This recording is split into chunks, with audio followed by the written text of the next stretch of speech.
Okay, so we can get into it. If I could talk a little bit in general terms then about the Confessor before we get into the details and the chronology of all the events. Yeah.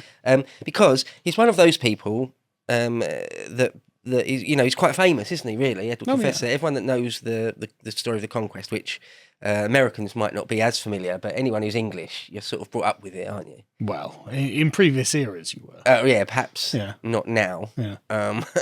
But in normal times... Yeah. Before we were being subverted, any English child would be brought up with some understanding of the knowledge of it. And he exists in that story as an old man. But of course, he wasn't always an old man.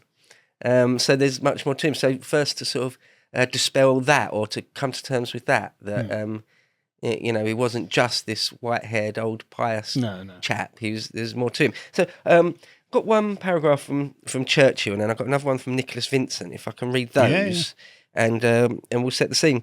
Churchill said, quote, Edward was a quiet, pious person, without liking for war or much aptitude for administration. His Norman upbringing made him the willing, though gentle agent of Norman influence, so far as Earl Godwine would allow. We'll get into that, because he was, his personal power ebbed and flowed over the years. Norman prelates appeared in the English church, Norman clerks in the royal household, and Norman landowners in the English shires. To make all smooth, Edward was obliged to marry Godwine's young and handsome daughter, but we are assured by contemporary writers that the union was no more than formal. According to tradition, the king was a kindly, weak, chubby albino. Not everyone says that about the albino thing. No, I didn't know about that. Yeah. Well, one of the things, just to quickly say on that, is that in the Bayeux tapestry where he's depicted, he's shown as white-haired, white-bearded and pale, sort of his skin isn't coloured in. Right. Maybe, yeah. But maybe it's because he's albino, yeah. But Churchill just states it as just a statement of fact. He was an albino. Anyway.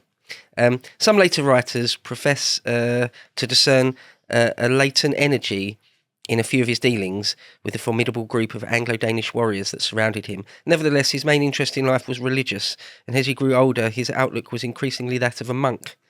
In these harsh times, he played much the same part as Henry VI, whose nature was similar during the Wars of the Roses. His saintliness brought him, as the years passed by, a reward in veneration of his people, who forgave him his weakness for the sake of his virtues. So that's sort of your general purpose, common knowledge view of the Confessor. But there's more to him. Nicholas Vincent wrote, Edward has gone down in history as the Confessor, a milky white, long-fingered and semi-translucent embodiment of everything most saintly. An old man famed for piety and chastity rather than for worldly strength. Yet his reputation comes to us only from the latter years of Edward's reign, and in particular from the period after his death, when historians were seeking an explanation for recent cataclysmic events, i.e. the conquest. Yeah. In his lifetime, certainly through the 1050s, Edward was a more forceful and commanding figure, famed as much for his rages as for his piety, keen on hunting, a jealous accumulator of wealth and precious objects, a patron of the military, not merely of the church. Edward's one prevailing problem was his indebtedness to Earl Godwine. Without Godwine, he might never have negotiated his return to England, and yet Edward clearly resented not only Godwine's role in the death of his brother Alfred, but the extraordinary degree to which, over a period of 30 years, Godwine had risen from virtually nothing to establish landed wealth and a military authority rivaling not just that of his fellow earls, but the king himself. Like many princes who come to the throne relatively late in life, Edward was at least 38 by the time of his accession, a sense of resentment may have sounded as the keynote of his life. He clearly resented his mother, who abandoned him in childhood to marry his father's usurper, Canute of Denmark. So great was Edward's sense of injury here that after 1042, Emma was immediately stripped both of power and of her very considerable wealth. Even more bitterly, Edward resented Godwine. End quote. So we'll get into all that in a sec. But there you go. So he's not just this white-haired, grey old man who does nothing. Yeah. That was just the sort of the very end bit of his life. That. Right. So when he comes over, he's like 38, 40 odd. So he's not over the hill. No, he's not done at all. And as I said there, he's vigorous. He will do things. Okay. Yeah. So yeah, I wasn't. I'm not very familiar with the Confessor, just as the caricature, at the end of his life before the conquest. So okay, well, what sort of things did he do? So thing to mention is so his ebb and flow of power with Godwin. So at certain points, he didn't, especially most of the end of his reign, he didn't really do much at all. He wasn't really allowed to. We'll get to that. He was sort of basically, he was pretty much a complete puppet, and he was sort of trotted out on state occasions, a bit like the Queen nowadays. She goes where she's told to go and speaks when she's allowed to speak. Is given the speech. Yeah, exactly.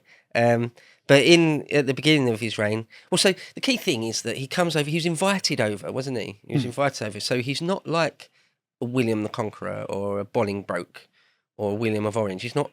He's not in that mould. Yeah. And when he came over, he just had literally a handful of followers, Norman followers. So he was never, to begin with, in a position to do anything completely assert himself. Yeah. And as mentioned there, his indebtedness to Godwin. Yeah, Godwin is very much a kingmaker. And we see there that he took Godwin's daughter, called Edith, as a wife. Probably didn't really have much of a say in that. Or doesn't seem to have been terribly interested in her either, I suppose. No. No, they, as I say, didn't produce any children.